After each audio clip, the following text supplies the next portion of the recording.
Olá, meus caros. Aqui é o Corvo. E hoje faço a introdução e comunico algumas impressões dos primeiros capítulos do livro de Dan Abnett, Tomb Raider, Os 10.000 Imortais. Para quem não chegou a ter contato com o livro ou com esses primeiros capítulos, aconselho que vão na descrição do vídeo, acessem o Clube do Livro, link na descrição, porque a partir deste momento eu estarei dando algumas informações que podem se configurar certamente num spoiler. Muito bem. Em 2013, a Square Enix decidiu recomeçar a série Tomb Raider. Até então, o último game da série tinha sido Underworld, um game que foi feito, no caso, 5 anos antes, e que não teve tanto sucesso assim como a série como um todo costumava ter.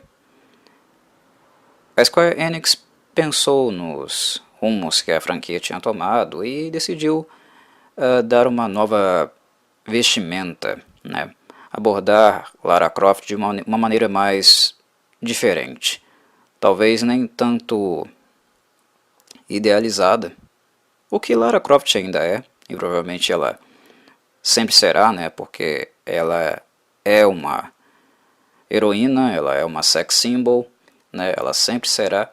Ela foi criada para isso, inclusive, para se parecer uma super mulher, uma mulher ideal. Mas o que a Square Enix naquele momento quis introduzir em Lara foi o aspecto de que, embora ela seja uma super humana, Lara as habilidades dela são impressionantes, ela é incrível no que ela faz. Embora ela seja uma super humana, as coisas que ela passa e que ela tem que enfrentar normalmente não vêm de graça. É impossível vir de graça. É impossível não ter sequelas, ter efeitos colaterais, as coisas às quais ela se submete, as experiências pelas quais ela passa. Então, em 2013, eles lançam um jogo chamado Tomb Raider, que é um reboot da série, um recomeço, mas a abordagem, a pegada, ela é um pouco mais humanizante, humanizadora da Lara. Aproxima a personagem de uma faceta mais real, mais condizente com alguém que passa por situações e as situações a marcam de alguma forma mentalmente. Vemos nessa Lara, alguém mais humana e não apenas a super heroína, a super mulher, a Mulher Maravilha, por exemplo. Isso é bastante interessante e uma coisa que me fez gostar bastante do reboot. Muitas pessoas, gamers mais antigos, costumam questionar e criticar porque o jogo perdeu muito do sentido puzzle do seu gameplay, As tumbas são bastante fáceis, elas não são muito constantes, é um game mais de survival, algo que os games antigos já tinham. E a partir desta crítica, os lançamentos seguintes da série, que viria a se configurar numa trilogia, Tomb Raider, Rise of Tomb Raider e Shadow of Tomb Raider, nos games seguintes a Square Enix começou a explorar um pouco mais essa questão dos puzzles, das tumbas, como os antigos exploravam, tentando dar um enfoque em ambos.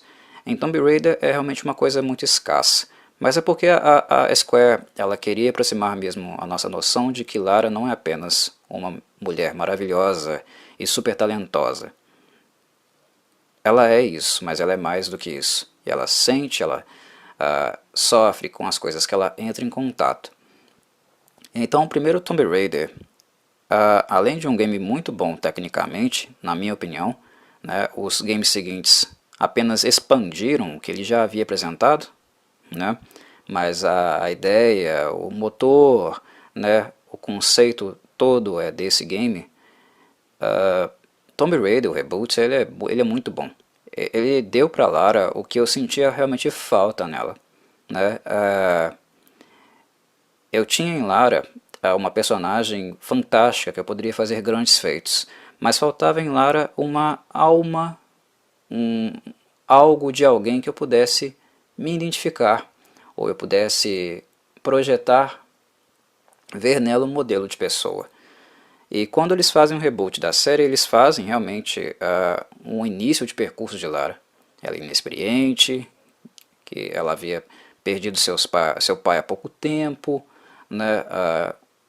A própria ida dela para Yamatai é um pouco sintomática em virtude disso, e tudo que ela está passando, o que ela passa em Yamatai, ela passa ainda bem verdinha. E nós vemos o personagem sendo construído, né, pouco a pouco, e sentindo essas coisas. Embora Tomb Raider a gente sempre jogue solitariamente, que é uma das coisas gostosas também de Tomb Raider, né, que a gente está com a Lara o tempo inteiro. E é nós, somos nós, né, e a natureza, o selvagem. A quietude, né, o som ambiente, o fato de estarmos solitários, traz, pelo menos para mim, uma sensação muito boa. Mas é interessante também como nós estamos sozinhos, mas também em contato com a Lara. O fato de Lara estar sozinha, ela sempre fala consigo mesma. Ela vive comunicando seus pensamentos. E isso ajuda também a emergir no jogo, né? E nos aproxima das sensações, das reações que ela tem de acordo com as coisas que ela entra em contato. Tomb Raider para mim foi um excelente jogo. E esse livro aqui, do Dan Abnett, né, Os 10.000 Imortais, ele continua exatamente onde o primeiro game, Tomb Raider, 2013, parou. Lara está de volta à civilização, ela volta como Sam, né?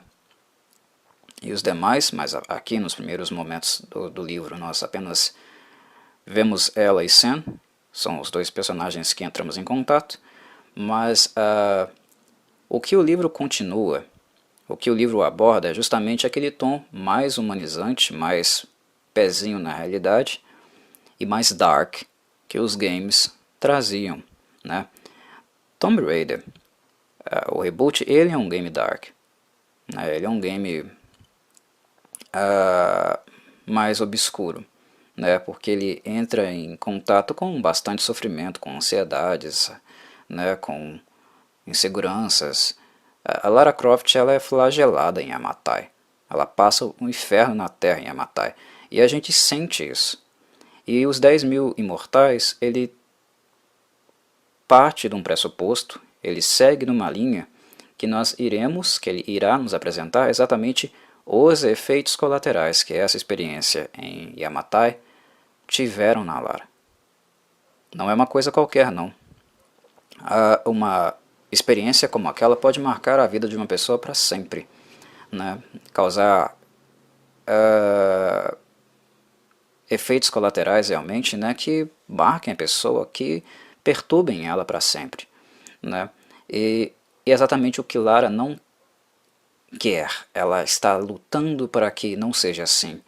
Ela tem feito terapia, ela foi diagnosticada, né, com uma síndrome pós-traumática, né? E ela luta para não aceitar esse diagnóstico, para que Yamatai não seja uma constante na vida dela. Ela está tentando superar essas marcas. Então o livro já começa partindo daquele pressuposto, daquele mesmo conceito que o game tinha. Humanizar Lara. Vemos ela realmente como um ser humano, uma mulher, né, e não apenas como um sex symbol, né, ou uma heroínazinha a qual a gente usa para fazer grandes coisas, grandes feitos. E para mim era a melhor direção que poderia ter sido escolhida, que o Dan Abnett poderia escolher, né? Quando nós pressupomos a literatura, optamos por usar a literatura, pelo menos na minha concepção, é uma maneira de enriquecer ainda mais aquilo que já tinha alguns traços literários por ter um roteiro, né? Que no caso é um game. Quando nós escolhemos um movimento literário, né, adentrar nos domínios da literatura, nós podemos imergir ainda mais. Então, a leitura dos primeiros capítulos de Tomb Raider, Os 10.000 Imortais, continuam com essa vibe, continuam com essas marcas, esse clima dark e um pouco depressivo mesmo, que é exatamente aquilo que Lara está vivenciando. Ela escuta um carro, um escapamento de carro estourar na rua, né? E ela sente isso como se fosse um tiro, né? Um disparo de rifle lá em Yamatai. Várias memórias voltam à cabeça dela, né? Ela relembra de coisas e ela tenta se controlar. Ela começa a ter uma crise de ansiedade gigantesca, né? Ela começa a tentar se controlar, a falar consigo mesma, procurar água, beber. Ela tem PST, né? Embora ela negue, ela ficou traumatizada. E nós vemos a literatura, né, os parágrafos do livro, descrevendo exatamente o comportamento dela, aquilo que ela está passando. E esse é o clima aqui dos primeiros capítulos. E como se não bastasse, nós entramos em contato também com o que aconteceu com Sam. Lara está lutando. A Sam, a Samantha Nishimura, aquela que seria a receptáculo, né, para a reencarnação da Himiko, né, a Imperatriz de Yamatai, aquela que a Lara Croft salva no game, né, nós descobrimos que ela também estava passando por uma barra muito grande, né, que a experiência teve marcas profundas nela também, só que ela não conseguiu lidar com essas questões como Lara conseguiu. Lara está mal, ela está muito mal, só que Sam está ainda pior. E quando o nosso primeiro contato com Sam no livro é justamente Lara recebendo uma ligação através do telefone de Sam, que ela atende, e quem está no telefone do outro lado é exatamente um médico de um hospital. Sam está internada, ela está em coma, e aparentemente por causa de uma overdose. Eles não encontraram drogas no organismo dela, mas o diagnóstico que o doutor dá é exatamente de overdose.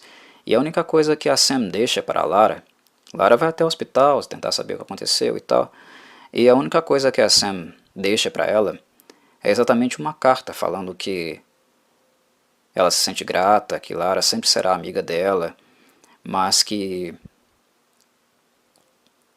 ela não se sente capaz de superar aquilo que aconteceu com ela, as coisas que ela viu, as coisas que ela foi submetida. Sam realmente tentou, né, ou dar a entender que ela tentou o suicídio aqui. Então, percebem, o clima de Os 10.000 Imortais, o clima do livro, ele será soturno, ele será bem carregado, será depressivo, porque o livro está focando justamente aquilo que o primeiro game introduziu e trabalhou. As marcas que ficam no ser humano depois de ser colocado à prova da maneira como a Lara e a Sam foram. Não é uma coisa que você passa num dia e no dia seguinte você tá de boa. Vai lá, pega o seu vestuário de praia, vai jogar bolinha na praia, nadar e tudo bem. Ah, passou. Não, né? São experiências muito brutais, muito flagelantes, né? São experiências que ficam. E Lara está nesse processo de curar-se, né? De tentar realmente lutar pela sanidade dela, continuar a própria vida. Uma batalha que ela está tentando, que ela está travando ainda, e que Sam está perdendo. Sam já não está aguentando mais e está realmente num movimento de adeus, de despedida. Ela não está conseguindo lidar com os fantasmas que ficaram com ela depois da experiência terrível que ela teve em Yamatai. É esse o início do livro, né? Veremos como ele segue a partir daqui. Mas de cara me surpreendeu. Eu não esperava isso, mas aquilo que foi apresentado era justamente o tipo de abordagem, de approach que eu gostaria para um livro sobre Tomb Raider. Continuar, para mim, aquilo que foi mais marcante realmente no game de Tomb Raider, no reboot, que é justamente humanizar a personagem. embora ela sempre seja idealizada, ela continue idealizada, ela sempre será, dar a ela traços humanos, né? Ela não é só uma fortaleza indestrutível, ela é também mulher, ela é também ser humano, né? E ela está suscetível a marcas. Muito bom mesmo. Paro por aqui, pessoal. Agora é com vocês. Um abraço do Corvo.